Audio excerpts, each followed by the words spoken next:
Hello ಆಯುರ್ಸಿದ್ಧಿಯಿಂದ ನಾವು ನಿನ್ನೆ ವೇಗಗಳ ಬಗ್ಗೆ ಹೇಳ್ತಾ ಇದ್ವಿ.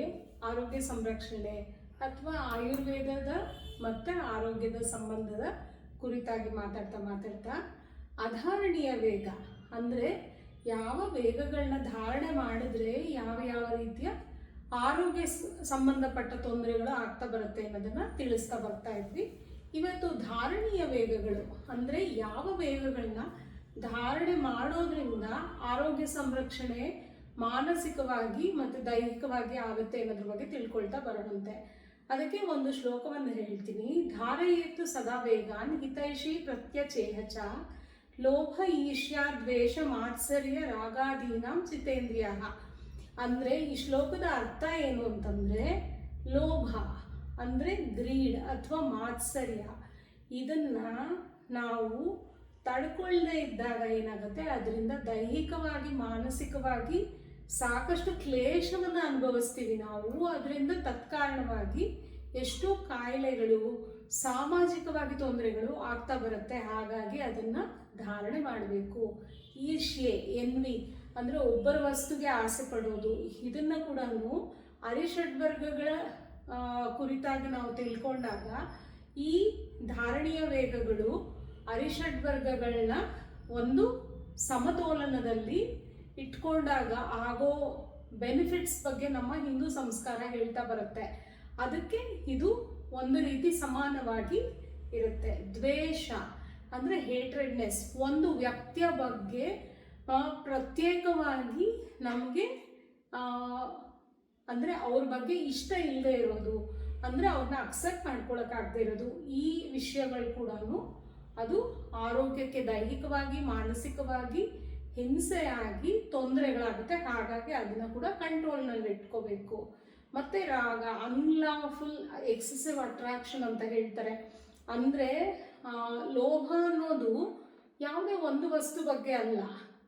ನಾವು ಸ್ಪಿರಿಚುವಲ್ ಆಗಿ ನೋಡಲಿಕ್ಕೆ ಹೋದಾಗ ಒಬ್ಬ ಸ್ಟೂಡೆಂಟ್ಗೆ ಇನ್ನೊಬ್ಬ ಸ್ಟೂಡೆಂಟ್ನ ಮೇಲೆ ಇರೋ ಅನ್ನೆಸೆಸರಿ ಕಾಂಪಿಟೇಷನ್ ಕೂಡ, ಅಥವಾ ಒಬ್ಬ ಎಂಪ್ಲಾಯಿಗೆ ಇನ್ನೊಬ್ಬ ಎಂಪ್ಲಾಯಿ ಬಗ್ಗೆ ಕಾಂಪಿಟೇಷನ್ ಇರೋದು ಕೂಡ, ಇದೆಲ್ಲನೂ ಒಂದು ರೀತಿ ಲೋಭವನ್ನು ತೋರಿಸುತ್ತೆ. ಇಲ್ಲ ಒಬ್ಬ ವ್ಯಕ್ತಿಗೆ ಇನ್ನೊಬ್ಬ ವ್ಯಕ್ತಿಗೆ ಅನ್ನೆಸೆಸರಿ ಅಟ್ರಾಕ್ಷನ್ ಅಂತ ಕೂಡ ಇದನ್ನು ನಾವು ಕಂಪೇರ್ ಮಾಡಿ ಹೇಳ್ಬೋದು. ಆ್ಯಕ್ಚುಲಿ ಹೇಳಬೇಕು ಅಂತಂದರೆ ಧಾರಣೀಯ ವೇಗಗಳೆಲ್ಲನೂ ಮನಸ್ಸಿಗೆ ಸಂಬಂಧಪಟ್ಟಂಥವು. ಮಾನಸಿಕ ಧಾರಣೀಯ ವೇಗಗಳು ಅಂತ ಕೂಡ ಹೇಳ್ತೀವಿ. ಇದರಲ್ಲಿ ಇನ್ನೂ ಎರಡು ರೀತಿ ವಿಭಜನೆಯನ್ನು ನಮ್ಮ ಒಬ್ಬ ಆಚಾರ್ಯ ಹೇಳ್ತಾರೆ.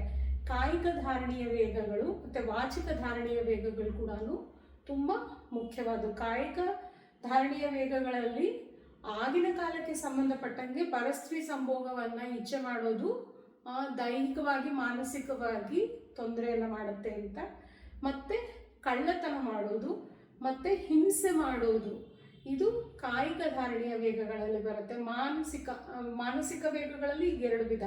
ಮತ್ತು ವಾಚಿಕ ಧಾರಣೀಯ ವೇಗಗಳಲ್ಲಿ ಒಬ್ಬರ ಬಗ್ಗೆ ಕೆಟ್ಟದಾಗಿ ಮಾತಾಡೋದಾಗಲಿ, ಆಮೇಲೆ ಇನ್ನೊಬ್ಬರನ್ನ ದೂಷಣೆ ಮಾಡೋದಾಗಲಿ, ಆಮೇಲೆ ಸುಳ್ಳು ಹೇಳೋದಾಗಲಿ, ಆಮೇಲೆ ಅವಶ್ಯಕತೆ ಇಲ್ದಿರುವಾಗ ಮಾತಾಡೋದಾಗಲಿ, ಇದೆಲ್ಲನೂ ವಾಚಿಕ ಧಾರಣೀಯ ವೇಗಗಳು ಅಂತ ಹೇಳ್ತಾರೆ. ಇದರ ಇಂಪ್ಯಾಕ್ಟ್ಸ್ ಹೇಗಾಗುತ್ತೆ ಅನ್ನೋದ್ರ ಬಗ್ಗೆ ನಾನು ಇವಾಗ ಸ್ವಲ್ಪ ಹೇಗೆ ಹೇಳ್ತೀನಿ ಅಂತಂದರೆ, ಇವಾಗ ಹೆಚ್ಚು ಶೋಕ, ಲೋಭ, ಮಾತ್ಸರ್ಯ ಇಂಥದನ್ನು ನಮ್ಮ ಜೀವನದಲ್ಲಿ ಯಾವಾಗ ನಾವು ಧಾರಣೆ ಮಾಡಿಕೊಳ್ದಂಗೆ ಅದರ ಕಂಟ್ರೋಲ್ಗೆ ನಮ್ಮ ಜೀವನವನ್ನು ಕೊಟ್ಟಾಗ ಏನಾಗುತ್ತೆ, ನಮ್ಮಲ್ಲಿ ಆರೋಗ್ಯದಲ್ಲಿ ಎಷ್ಟು ವ್ಯತ್ಯಾಸಗಳಾಗುತ್ತೆ ಅನ್ನೋದು ಹೇಳ್ತೀನಿ. ಇವಾಗ ತುಂಬ ಶೋಕ, ಲೋಭ, ಮೋಹ ಎಲ್ಲ ಇರೋರಿಗೆ ಮೊದಲನೇದಾಗಿ ಏನು ತೊಂದರೆ ಆಗುತ್ತೆ, ನಿದ್ರೆ ಬರೋದಿಲ್ಲ. ನಿದ್ರೆ ಬರ್ತಿದ್ದಾಗ ನಾವು ನೆನ್ನೆ ಹೇಳಿದ್ವಲ್ಲ, ನಿದ್ರೆ ಒಂದು ಅಧಾರಣೀಯ ವೇಗ. ಅದನ್ನು ಧಾರಣೆ ಮಾಡಿದಾಗ ಏನಾಗುತ್ತೆ, ಎಷ್ಟೋ ರೀತಿಯ ಕಾಯಿಲೆಗಳು ಬರುತ್ತೆ ಅಂತ. ಇವಾಗ ಅದನ್ನು ನಮ್ಮ ಧಾರಣೀಯ ವೇಗ ಕಂಟ್ರೋಲ್ ಇಲ್ದಂಗೆ ನಿದ್ರೆಯಲ್ಲಿ ವ್ಯತ್ಯಾಸ ಆದಾಗ್ಲೂ ಆ ಕಾಯಿಲೆಗಳು ಅಂದರೆ ಒಂದು ಹೈಪರ್ ಟೆನ್ಷನ್ ಇರ್ಬೋದು, ಹೈಪೋಥೈರಾಯ್ಡಿಸಮ್ ಇರ್ಬೋದು, ಡಯಾಬಿಟಿಸ್ ಇರ್ಬೋದು, ಈ ಎಲ್ಲ ತೊಂದರೆಗಳು ಹೆಚ್ಚಾಗಿ ಬರೋದು ನಿದ್ರೆಯ ಇಂಬ್ಯಾಲೆನ್ಸ್ನಿಂದ. ಆಮೇಲೆ ಈ ಯಾವ ಧಾರಣೀಯ ವೇಗಗಳು ಅಂದರೆ ನಮ್ಮ ಫೀಲಿಂಗ್ಸು ಇದರ ಮೇಲೆ ನಮಗೆ ಕಂಟ್ರೋಲ್ ಇಲ್ಲದೇ ಇದ್ದಾಗ ಏನಾಗುತ್ತೆ, ನಮ್ಮ ಗ್ಯಾಸ್ಟ್ರಿಕ್ ಇರಿಟೇಷನ್ಸ್ ಅಂದರೆ ಗ್ಯಾಸ್ಟ್ರಿಕ್ ಸೆಕ್ರೆಷನ್ಸ್ ಕೂಡ ತುಂಬ ಏರುಪೇರಾಗುತ್ತೆ. ಈಗ ಫಾರ್ ಎಕ್ಸಾಂಪಲ್ ಏನಂದರೆ, ನಿಮಗೆ ತುಂಬ ದುಃಖ ಇದ್ದಾಗ ಕೆಲವು ಸಾರಿ ಏನಾಗುತ್ತೆ, ಹಸಿವೆನೇ ಆಗೋದಿಲ್ಲ. ಕೆಲವರಲ್ಲಿ ಏನಾಗುತ್ತೆ, ಅತಿಯಾಗಿ ಹಸಿವೆ ಆಗುತ್ತೆ. ಆವಾಗ ಏನಾಗುತ್ತೆ, ಸುಮಾರು ಜನಕ್ಕೆ ಏನಾಗುತ್ತೆ, ಸ್ಟ್ರೆಸ್ಸು ಮತ್ತು ತುಂಬ ಡಿಪ್ರೆಷನು ಈ ಥರದ್ದಿದ್ದಾಗ ಏನಾಗುತ್ತೆ, ತುಂಬ ಸಿಹಿ ತಿನ್ನಬೇಕು, ತುಂಬ ಕರಿದ ಪದಾರ್ಥ ತಿನ್ನಬೇಕು ಅಂತ ಬಯಕೆಗಳಾಗುತ್ತೆ, ಕ್ರೇವಿಂಗ್ಸ್ ಅಂತ ಹೇಳ್ತೀವಿ. ಹಾಗಾದಾಗ ಏನಾಗುತ್ತೆ, ನಮ್ಮ ಜೀರ್ಣಶಕ್ತಿ ವ್ಯತ್ಯಾಸ ಆಗಿರುತ್ತೆ, ಅಬ್ಸಾರ್ಪ್ಷನ್ ಸರಿಯಾಗಿ ಆಗ್ತಾ ಇರಲ್ಲ. ಆವಾಗ ಹೆಚ್ಚು ನೀವು ಹೆಚ್ಚಿನ ಕ್ಯಾಲೋರಿ ಇರೋ ಫುಡ್ಸ್ ತೊಗೊಂಡಾಗ ಏನಾಗುತ್ತೆ, ಫುಡ್ ಅಕ್ಯುಮುಲೇಷನ್ ಆಗೋದ್ರ ಜೊತೆಗೆ ಫ್ಯಾಟ್ ಆಗಿ ಕನ್ವರ್ಟ್ ಆಗುತ್ತೆ, ಅನ್ನೆಸೆಸರಿ ವೆಯ್ಟ್ ಜಾಸ್ತಿ ಆಗುತ್ತೆ. ಈ ರೀತಿ ಕಾಯಿಲೆಗಳು ನೋಡಿ ಹೇಗೆ ಚೈನ್ ಆಫ್ ರಿಯಾಕ್ಷನ್ಸ್, ಒಂದು ಫೀಲಿಂಗ್ಸ್ನ ಕಂಟ್ರೋಲ್ ಮಾಡ್ಕೊಳ್ದೇ ಇದ್ದಾಗ ಕೊನೆಯಲ್ಲಿ ಏನಾಯಿತು, ನಮಗೆ ಆರೋಗ್ಯದಲ್ಲಿ ವ್ಯತ್ಯಾಸ ಆಯಿತು. ಹಾಗಾಗಿ ನಮ್ಮ ಹಿಂದೂ ಸಂಸ್ಕಾರ ಆಗಲಿ ಆಯುರ್ವೇದ ಆಗಲಿ ಒತ್ತು ಏನು ಹೇಳುತ್ತೆ, ಈ ಧಾರಣೀಯ ವೇಗಗಳಿದೆಯಲ್ಲ, ಈ ಧಾರಣೀಯ ವೇಗಗಳು ಅಂದರೆ ನಮ್ಮ ಮನಸ್ಸಿನ ಮೇಲೆ ನಮಗೆ ಹತೋಟಿ ಇರಬೇಕು. ಹಾಗೆ ಇದ್ದಾಗ ಏನಾಗುತ್ತೆ, ಎಲ್ಲ ನಮ್ಮ ಜೀವನ ಆಗಲಿ ಸುಲಲಿತವಾಗುತ್ತೆ, ಆರೋಗ್ಯ ಸುಲಲಿತವಾಗಿ ಕಾಪಾಡ್ಕೋಬೋದು. ಮುಂದೆ ಆಗೋ ತೊಂದರೆಗಳು ಅಂದರೆ, ಇವಾಗ ಹೈಪರ್ ಟೆನ್ಷನ್ ಇರೋರಿಗೆ ಕೊಲೆಸ್ಟ್ರಾಲ್ ಜಾಸ್ತಿ ಆದಾಗ ಹೃದ್ರೋಗ ಬರುತ್ತೆ.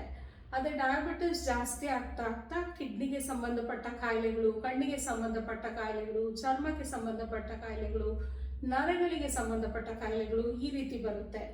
ಹೀಗಾಗಿ ಇಟ್ಸ್ ಎ ಚೈನ್ ರಿಯಾಕ್ಷನ್. ಒಂದನ್ನು ನಾವು ನಮ್ಮ ಕಂಟ್ರೋಲ್ನಲ್ಲಿ ಇಟ್ಕೊಂಡಾಗ ಈ ರೀತಿಯ ಎಷ್ಟೋ ಚೈನ್ ರಿಯಾಕ್ಷನ್ಸ್ನ ನಾವು ಸ್ಟಾಪ್ ಮಾಡ್ಬೋದು. ಹಾಗಾಗಿ ಆಯುರ್ವೇದ ಈ ಮನಸ್ಸಿನ ಹತೋಟಿಯ ಮೇಲೆ ತುಂಬ ಒತ್ತನ್ನು ಕೊಡುತ್ತೆ. ಧಾರಣೀಯ ವೇಗಗಳನ್ನು ಕಂಟ್ರೋಲ್ನಲ್ಲಿ ಇಟ್ಕೋಬೇಕು, ಅಧಾರಣೀಯ ವೇಗಗಳನ್ನ ಕಂಟ್ರೋಲ್ ಮಾಡಬಾರ್ದು. ಮತ್ತು ಇನ್ನೂ ಒಂದು ಏನು ಅಂತಂದರೆ, ಇವಾಗ ಧಾರಣೀಯ ವೇಗಗಳ ಇನ್ನೂ 2 ವೆರೈಟಿಗಳಿದ್ದಾಗೆ ನಮ್ಮ ಮಾತಿನ ಮೇಲೆ ನಾವು ಸ್ವಚ್ಛತೆ ಇಟ್ಕೊಂಡಾಗ ಎಷ್ಟೋ ನಮ್ಮ ಫೀಲಿಂಗ್ಸು ಕ್ಲಿಯರ್ ಆಗಿ ಇರುತ್ತೆ. ಹಾಗಾಗಿ ಇದನ್ನೆಲ್ಲ ನಮ್ಮ ಜೀವನದಲ್ಲಿ ಅಳವಡಿಸ್ಕೊಂಡಾಗ ಎಷ್ಟೋ ರೀತಿಯ ಕಾಯಿಲೆಗಳನ್ನ ನಾವು ಅವಾಯ್ಡ್ ಮಾಡ್ತಾ ಬರ್ಬೋದು. ಇದರ ಬಗ್ಗೆ ಹೆಚ್ಚಿನ ಮಾಹಿತಿ ಬೇಕು ಅಂದರೆ ನಮಗೆ ಮೆಸೇಜ್ ಮಾಡಿ ತಿಳಿಸಿ. ಇನ್ನೂ ಯಾವುದಾದ್ರೂ ಕಾಯಿಲೆಗಳ ಬಗ್ಗೆ ನಿಮಗೆ ಹೆಚ್ಚಿನ ಮಾಹಿತಿಗಳು ಬೇಕು ಅಂದರೆ ನಮ್ಮಲ್ಲಿ ಸಂಪರ್ಕಿಸಬಹುದು. ನಮ್ಮ ದೂರವಾಣಿ ಸಂಖ್ಯೆಯನ್ನು ಮೇಲೆ ಕೊಟ್ಟಿದ್ದೀವಿ, ನಮ್ಮ ಇಮೇಲ್ ID-ಯನ್ನು ಕೊಟ್ಟಿದ್ದೀವಿ. ಮತ್ತು ಈಗ ನಿದ್ರೆ ಇಂಪಾರ್ಟೆನ್ಸ್ ಬಗ್ಗೆ ನಾವು 2-3 ಸಂಚಿಕೆಗಳಲ್ಲಿ ಹೇಳಿದ್ದೀವಿ. ಇನ್ನು ಎಷ್ಟೋ ಕಾಯಿಲೆಗಳ ಬಗ್ಗೆ ನಾವು ಡಿಸ್ಕಷನ್ ಮಾಡ್ತಾ ಇದ್ದೀವಿ. ಇನ್ನು ನಿಮಗೆ ಯಾವುದಾದ್ರೂ ಪರ್ಟಿಕ್ಯುಲರ್ ಕಾಯಿಲೆ ಬಗ್ಗೆ, ಪರ್ಟಿಕ್ಯುಲರ್ ಮೂಲಿಕೆಗಳ ಬಗ್ಗೆ ತಿಳ್ಕೊಳ್ಬೇಕು ಅಂದರೆ ನಮ್ಮನ್ನು ಸಂಪರ್ಕಿಸ್ಬೋದು. ಇಲ್ಲ ನಮಗೆ ಮೆಸೇಜ್ ಮಾಡಿ ತಿಳಿಸಿದ್ರೆ ನಾವು ಮುಂದಿನ ಸಂಚಿಕೆಗಳಲ್ಲಿ, ನಮ್ಮ ಮುಂದಿನ ವಿಡಿಯೋಗಳಲ್ಲಿ ಅದನ್ನು ನಿಮಗೆ ತಿಳಿಸಲಿಕ್ಕೆ ಪ್ರಯತ್ನ ಪಡ್ತೀವಿ. Thank you.